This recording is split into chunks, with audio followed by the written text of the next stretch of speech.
Looks like the clouds are predominantly outside today. That's not stopping people from going outside by the looks of it. And what's going on today? I guess this was an interesting read. You've read how there's going to be more drone taxis around the world, but how about whether or not the actual drone itself can withstand things like the weather? You'd think they kind of consider all this before, I guess, trying to implement them, huh? This one says, this urban hazard puts the future of air taxi drones in doubt. The promising field of drone deliveries and air taxis might be threatened by an unexpected hazard, strong and sudden wind gusts around the tall city buildings. The authors of a study published May 31st in the journal Drones warns that more regulation is needed to address this issue before air taxis and delivery drones can go fully operational. Saying here, regulations and certification need to specifically address safe operation when traversing building flow fields, said Abul Ghani Mohammed from the School of Engineering at RMIT University, Melbourne. This is stuff you normally have to consider too, even with like say a small drone just taking videos around the city and so forth. Sometimes it looks perfectly stable, but when you get a bit higher above the buildings and all that, all of a sudden this wind gust comes out of nowhere. It says the taxi and delivery drones are low-flying aircraft and have to perform landings and takeoffs at low speed, which makes them particularly vulnerable to sudden wind gusts, and they therefore require more power for landings and takeoffs in cities that they would in an airport, for example. The margin of error will be much lower than at airports where large aircraft can tolerate much stronger gusts. We won't have that flexibility with air taxis in cities, according to Mohammed. These aircraft need powerful motors that can rapidly change the thrust generated by the propellers to rapidly force the vehicle back on course, a process which requires more energy.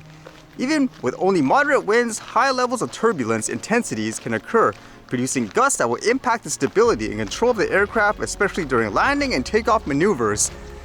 This also makes me think of like the topic yesterday where Transport Canada is proposing changes to the BVLOS laws and so forth, where I've mentioned many times, there's just no distinction between, let's just say, a quote toy drone and let's say a humongous one like this carrying huge cargo or potentially passengers in the future.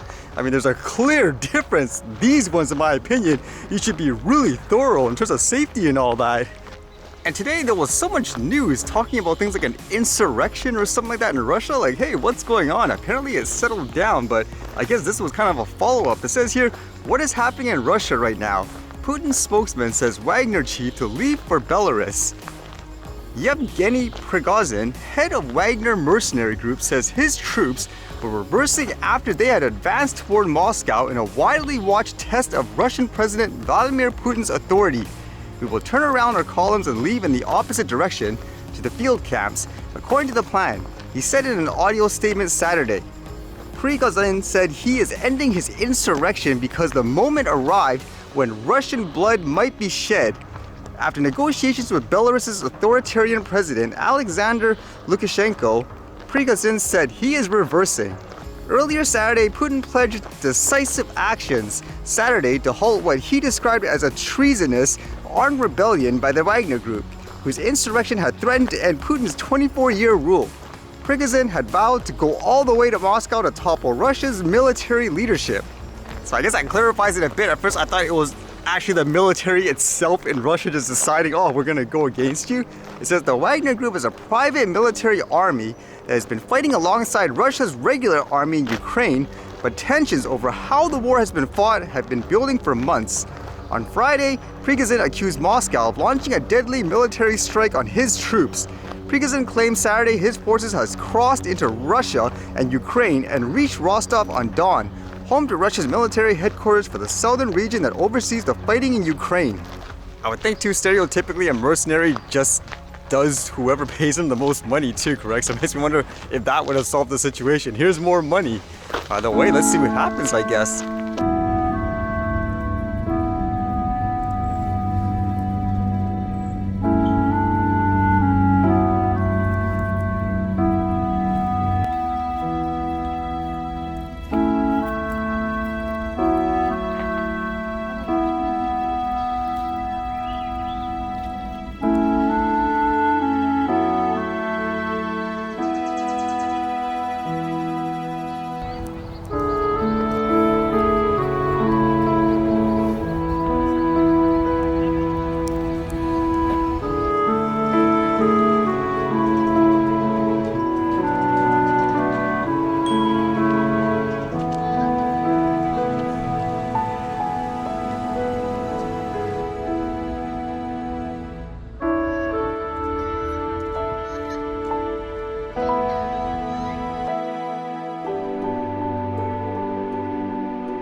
Alright, see you guys later.